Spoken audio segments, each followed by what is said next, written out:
तानुं ता तरततं तानुं ता तानुं तानन्तरि नन्तरि तानुं ता तानुं ता झन्त झुं तानुं ता तानुं ता झन्त झुं तानुं ता झन्नुं ता झन्नुं ता तानुं ता तरततं तानुं ता तानुं तानन्तरि नन्तरि तानुं ता।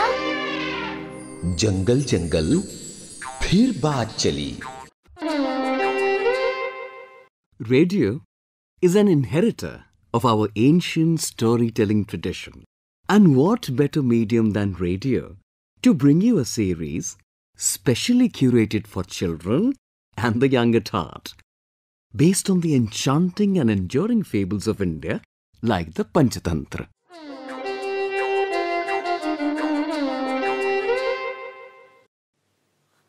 हेलो बच्चों, कैसे हैं आप लोग? तो अब हो चुका है समय कहानी का। तो आपको पता है आज हम आपको कौन सी कहानी सुनाने वाले हैं?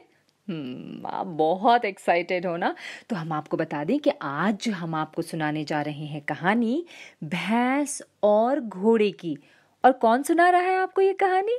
जी हाँ, ये कहानी आपको सुनाने जा रहे हैं लक्ष्मी शंकर वाजपेयी। तो चले सुने कहानी भैंस और घोड़े की कहानी।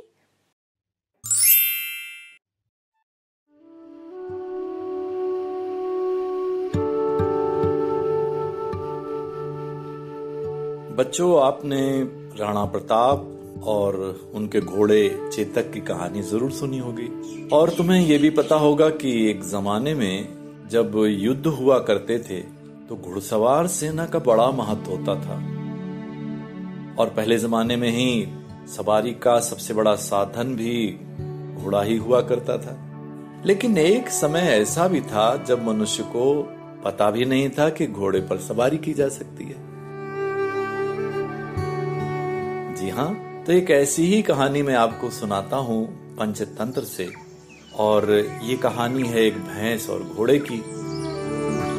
कहानी यूं है कि एक जंगल में एक भैंस और एक घोड़ा दोनों रहा करते थे। दोनों में अच्छी मित्रता थी। दोनों एक साथ मिलके घास चरा करते थे, एक साथ पानी पीने जाया करते थे किसी नदी में या किसी तालाब में। और शेर या चीते से एक दूसरे की मदद भी करते थे कि कहीं कोई आ न जाए। अच्छी खासी मित्रता थी दोनों में। लेकिन एक दिन अचानक पता नहीं क्या हुआ कि दोनों में लड़ाई हो गई। और लड़ाई इतनी ज्यादा हो गई कि भैंस ने घोड़े को सींग मार दिया। सींग मारने से घोड़ा घायल हो गया।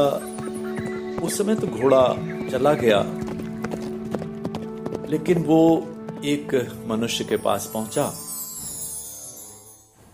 और वहां उससे जाकर प्रार्थना करने लगा कि देखो, भैंस ने मुझे घायल कर दिया है, मैं तो भैंस से बदला नहीं ले सकता, तो आप मेरी सहायता करो, आप उस भैंस से बदला लो। मनुष्य बोला कि मैं कहां वहां जंगल में जाके भटकूंगा और मैं भैंस से कैसे मुकाबला कर सकता हूं? भैंस के तो सींग है, वो तो इतनी ताकतवर है, मैं भला उससे कहां से बदला ले लूंगा? तो घोड़ा बोला नहीं नहीं, आप बहुत ताकतवर हो और आपको कहीं जाने की जरूरत भी नहीं है पैदल चलने की। आप ऐसे करो, आप मेरी पीठ पर बैठ जाओ, मैं आपको लेकर चलता हूं। आप एक डंडा ले लो, मोटा सा बड़ा सा, और एक रस्सी भी ले लो और भैंस को खूब पीटना। और जब भैंस शिथिल हो जाए तो आप उसको रस्सी से बांध के अपने घर ले आना। आदमी बोला, मैं भैंस को बांधकर घर क्यों ले आऊंगा? घोड़ा बोला, अरे भैंस बहुत मीठा दूध देती है, बहुत सारा दूध देती है, आपको रोज दूध पीने का आनंद मिलेगा और दूध से आप बहुत सारी चीजें बना सकते हो। तो आदमी को बात कुछ समझ में आ गई। तो बस घोड़े ने मनुष्य को अपनी पीठ पर बैठा लिया और वो मनुष्य घोड़े की पीठ पर बैठकर जंगल की तरफ गया। वहां उसने उस भैंस को घोड़े ने खोज लिया और जैसा घोड़े ने कहा था कि मैं तो आपको बिठा के और दौड़ता रहूंगा तो भैंस आपका कुछ नहीं बिगाड़ पाएगी, आप उसको पीटते रहना। तो बस मनुष्य ने भैंस को पीटना शुरू किया और खूब पीटा और भैंस बहुत शिथिल हो गई। और जब भैंस इतनी शिथिल हो गई, इतनी कमजोर हो गई, तो आदमी ने उसको रस्सी से बांधा और फिर घोड़े पर ही सवार होके अपने घर आ गया। जब मनुष्य अपने घर आ गया तो घोड़े ने कहा कि मैं आपका बहुत धन्यवाद करता हूँ, आपका बहुत आभारी हूँ, आपने मेरी इतनी सहायता की, आपने भैंस से बदला ले लिया। भैंस ने मुझे जिस तरह घायल किया था, मैं बहुत गुस्से में था, तो आपने एक बहुत बड़ा काम कर दिया है और अब मेरा काम हो गया है, आपने मेरी मदद कर दी है, तो मुझे आज्ञा दीजिए कि मैं वापस जाता हूँ। मनुष्य जोर जोर से हंसने लगा, बोले तुम्हें मैं क्यों जाने दूंगा, मैं तुम्हें भी बांधूंगा। घोड़ा परेशान हुआ, अरे मुझे क्यों बांधेंगे? बोले अरे आज तुमने मुझे बता दिया कि कैसे तुम्हारे ऊपर सवारी की जा सकती है, अब तो मैं तुम्हारी सवारी करके दूर दूर घूमने जाया करूंगा, अपना व्यापार बढ़ाऊंगा और तुम पर सवारी करके तो बहुत कुछ प्राप्त किया जा सकता है।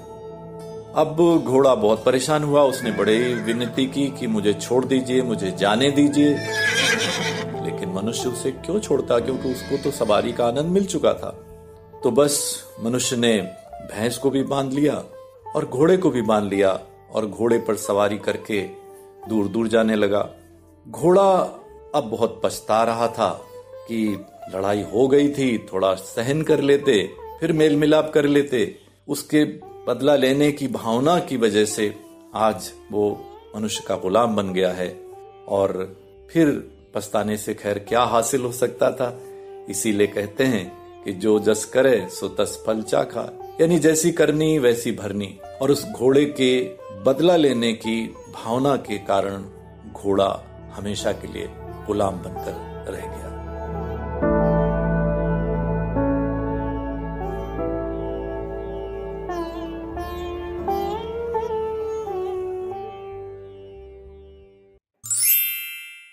भैंस और घोड़े की कहानी आपको सुना रहे थे लक्ष्मी शंकर वाजपेयी। तो कहानी में कोई ना कोई मॉरल ज़रूर होता है और आपने भी इस कहानी के मॉरल के बारे में ज़रूर सोचा होगा। क्या सोचते हैं आप? क्या आप हमें लिखकर भेजेंगे? कहाँ लिखना है ये तो आपको पता है ना, कि आपको अपने भाई या दीदी से कहना है या मम्मी या पापा से कहना है कि आप जाएं फेसबुक पर, और फेसबुक पे क्या जहाँ पर लिखा है आकाशवाणी फीचर्स, और आपको वहाँ पर जाकर हमें लिखकर बता सकते हैं कि आप क्या सोचते हैं और हम इंतज़ार करेंगे आपके फीडबैक का।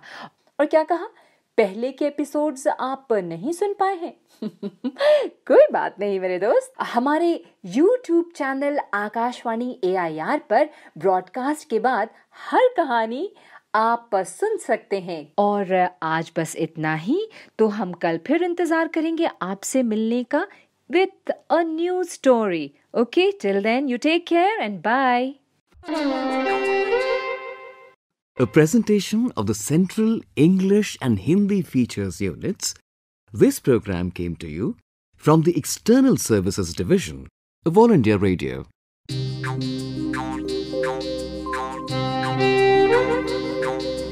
Tanum ta, taratatan tanum ta, tanum ta nantare nantare tanum ta, tanum ta jhanta jhum tanum ta, tanum ta jhanta jhum tanum ta, jhannum ta jhannum ta tanum ta, taratatan tanum ta.